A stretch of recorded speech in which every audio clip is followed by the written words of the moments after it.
Good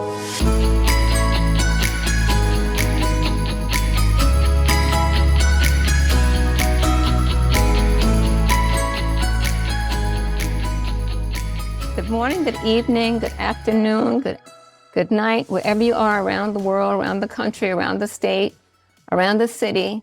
Welcome to another episode of the Silk Stocking Sisters podcast. I'm your host, Dr. Teresa J. Canada.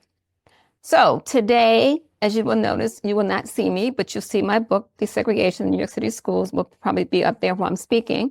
And to let you know that today's podcast talks about the issue of reading, which is considered the foundation for learning. So I want to talk a little bit today about reading and its significance.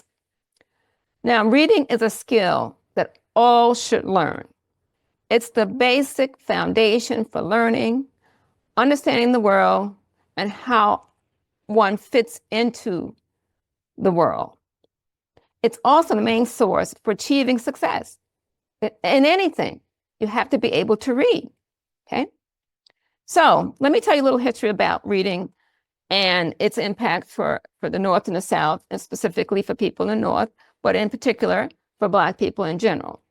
All right, now, before the 1830s, there were only a few restrictions based on teaching enslaved people how to read and write. So the history for Blacks who were enslaved was that they were not allowed to read, write, or even own a book, which meant that you couldn't even own a book. Forget about reading, you couldn't even own a book. This was basically due to what they called anti-literacy laws, which cropped up in this country. These laws made it illegal for enslaved and free people of color to read or to write. So let me tell you a little bit about the anti-literacy laws. The anti-literacy laws were instituted for fear of slave insurrection as one thing, okay? And also a way for people to keep people in control and enslaved. So many Southern states had various forms of punishment for Blacks and whites who were found to have taught slaves to read or teaching Blacks in general. Go figure, okay? So now, this restrictions on the education of Black students included Northern as well as Midwestern states. So although it was not illegal, Black students were not allowed in public schools in the North and or Midwest. So it was very different from the South in that respect. So let me give you a little bit more information here. As I mentioned before, 1830s, there were only a few restrictions based on teaching enslaved people how to read and write. That all changed in 1831 after the slave revolt led by Nat Turner. So if you don't know about Nat Turner and his slave revolt, you need to go look it up and you need to check it out, okay? So that's your homework, everybody. Now, according to the research, slave states, and there are several of them, and most of them all in the North, all in the South, except for Maryland, Kentucky, and Tennessee, passed laws against teaching slaves to read and write. That was in 1831. And part of it was a concern about, the insurrection, basically the, revolting against slavery. And they were concerned about keeping, quote unquote, the slaves, control of the slaves. Okay, so they would not necessarily know anything. But there were also situations where, the fact that overall, the concern of what would happen if a person learned to read. So what does that say about our society? What does it say about this country? What does it say about Black people?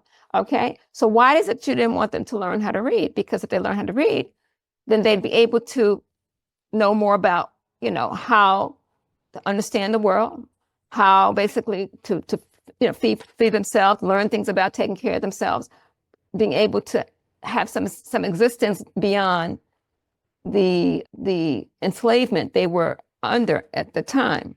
Now, let me just say this. I have a story to tell, right? My grandmother, my maternal grandmother, apparently was born July 4th, which is the same date of my birth, interesting enough, around 1887 in a southern state in North Carolina. And she was married to my maternal grandfather.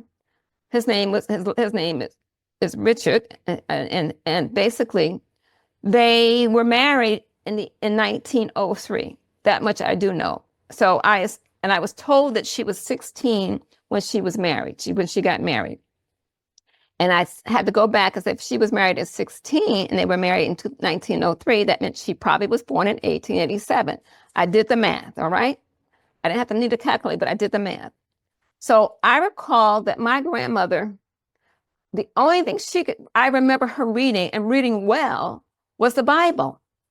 The Bible. So there were some places in the South, specifically in North Carolina and other parts of a few other states in the South, where it was okay to allow enslaved or Black people in general to learn to read the Bible. And I guess that was a push for Christianity. Okay. So if they wanted to be Christians and very good Christians, then let them read the Bible and that would be good. And they would do the good thing and so forth and so on by reading the Bible. But I remember specifically, my grandmother could read the Bible really well. That's what she read. That's what I remember. She read that very well. So she learned to read by reading the Bible. And so that said a lot. And so I witnessed that firsthand. So that's probably true. Now, I don't know about any other reading, but I do remember as a young child, because she was, still alive when I was a young child. I remember her reading the Bible and reading it well. So for somehow she was able to learn how to read. And that says a lot about perseverance. But just think about this. Why don't people want you to learn how to read? Think about that. Why? All right. So you take someone who doesn't have the basic foundation for learning, so they will not be able to accomplish anything beyond a certain level. And they're going to always be maintained in a certain situation. So when we talk about educating, now I also learned that, and I had a previous episode where I had one of my friends who talked about the Rosenwald schools. And you can go back and check out that video and read and hear about the Rosenwald schools. And basically the Rosenwald schools talked about, one of the founders of Sears and Roebuck. He worked with Booker T. Washington and started schools for Blacks in the South. And I just found out recently that I have a cousin, I knew her name was Cousin Katie, who used to teach in a one-room schoolhouse. I've known this all my life. And it was only until recently I learned that that particular one-room schoolhouse was a Rosenwald school in North Carolina. So I have a history apparently in my family of education, with no question about it, and pursuit of education. And at some point, I'm going to talk about educational excellence. And that was a key piece that I learned growing up and being exposed to, specifically my maternal side of the family. So I just want to take a few minutes to talk about, without having reading, then if you don't teach people how to read, if you don't give them the opportunity to read, that's going to limit their lives in terms of what they do personally, professionally, and socially. So you take people and you deny them an opportunity to read. That's like I said, right now, the generations now, the focus should be on having the basic information. Back in the day, it was called reading, writing, and arithmetic. Well, that's it. But you get into a situation where you feel it's not important to have the basic foundation, and then you expect people to pursue. But there are a lot of things that take place in schools that don't support the basic significance of learning. And that's something we have to start focusing in on, because it's not just the people who are missing, it's the people who live and grow around the people who are missing out on this learning experience of being able to read, or having a source for achieving success in anything that they do if they're not able to read. So that's why I want to talk about the importance of reading as a skill that everybody should learn, because it gives you a chance to have a decent life in this world, period. All right. So otherwise, I want to tell you a story about my grandmother, which was important. I talked about the anti-literacy laws. All right. And, basically the fact that even in the North, there were restrictions on education up until when I attended school. Talk about PS6 in the 1960s, when they, you talk about post-Brown versus Board of Education. There was a lot of stuff that took place even before that. But that was the actual legislative situation that tried to, that allowed for the desegregation of schools in this country in the 1954 decision. So I'm just saying that although it was not illegal in the North or the Midwest in terms of schools, Blacks were still not allowed in public schools, especially not with, but basically it was because in the North, it's where you live, it's where you attend school. And so school housing was, was segregated. And so basically, so was the schools.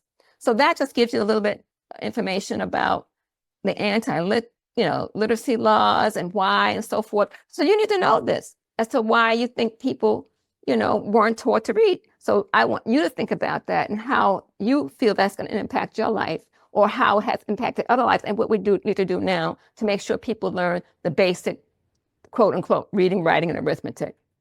Okay, folks, that's all I have for this particular episode.